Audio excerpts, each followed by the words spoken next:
brand is about your contributions every time I engage you. And so thinking about your personal brand not as, hi Anna, it's nice to meet you, here I am I different? But we were trading emails before we had our Zoom meeting. What brand energy came across in the email? Okay, sorry, Anna, you were next, and then I'll take Ray and David. Okay, yeah, thank you for taking my questions. I believe I'm watching a video from you and you say it's our job to make people very clear understanding of who we are. It's not other people's job, to try to find a way to understand us, but our job to make people be aware and clear who we are. So you suggest to be outstanding, different, but at the same time, how to make it, the way that people can relate and not feel it, it's different, but then at the same time can make people can feel, emotional, engaged, and relate to us. Yes. So let's unpack this question a little bit. I am asking you to speak up for yourself. Yes. I'm acknowledging that your audience has a lot of other things going on. Yeah. So you need to help them know you, help them understand you and relate to you. Okay, awesome. Right. You also mentioned that I discussed kind of making sure that your position feels unique and interesting, and that is true. But I think what I would ask you to think about is that your brand is about your contributions every time I engage you. And so thinking about your personal brand not as, hi Anna, it's nice to meet you, here I am I different? But we were trading emails before we had our Zoom meeting. What brand energy came across in the email?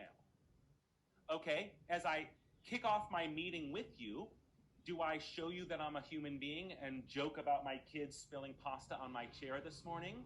I do, because I know that you probably will like doing business more with me if you feel like I'm human and a business person.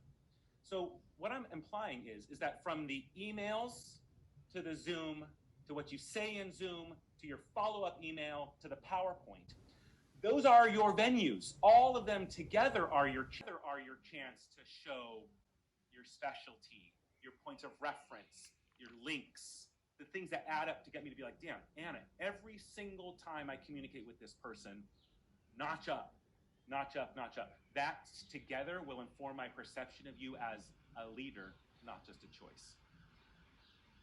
Anna, you want to work on that more together now, or do you feel clear? I have a question, because actually I feel struggling, and I spoke with a couple of people and they feel struggling in terms of professional. It's okay because that's our job, but to talk with somebody else, to do business, a stranger, to kind of like connect at the personal level and to build kind of a rapport, it's something I'm struggling a little bit. Yes. When I teach in Singapore or China or Japan, I get this feedback a lot, which is culturally, you don't talk about yourself in a lot of those communities. And I am speaking in a very Western way, and I acknowledge that.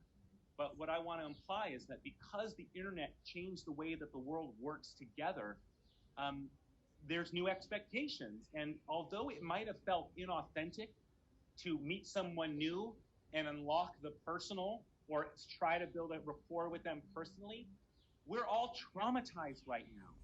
We are sensitive, emotional, we're challenged.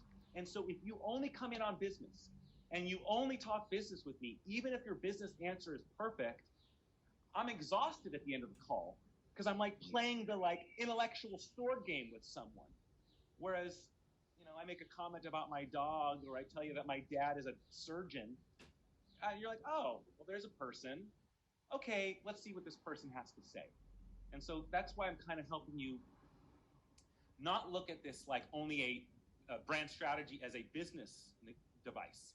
I think it's a social device. I think it's you're meeting someone new at your prayer hall. Okay, well, you have the chance to imprint on them something. I'll tell you what my mission is. Every single time I meet someone and they say, oh, so tell me, what do you do? Now I could keep it business. I tell them, well, I do brand strategy. And they say, oh, well, what's that? I always give them a nonprofit example. Always. I always click into, all right, Sasha, what's your brand about? Your brand is about helping people see their profession as a gift to the world that can't afford it. All right, Sasha, you're meeting someone new at prayer hall. What are you going to leave on them? You're going to make them ask themselves, wow, I've been an accountant for years. I never thought to do accounting for the homeless shelter down the street. I'm going to go do that. That's going to make me feel good about my career. When people ask me about my work, I can talk about it. And so that's how I sort of pepper my personal brand through even the first conversation, is I decide personally, what do I want to imprint on them about who I am?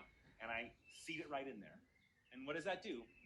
They not only reflect, but they follow up, and they feel like they can trust and understand me better. Yeah. Okay. Thank you. Keep pushing on this. Yeah. I appreciate your participation and attention the whole class. I saw your eyes. I appreciated it. If you want to follow up on this discussion, drop me a note on LinkedIn and we can connect and discuss.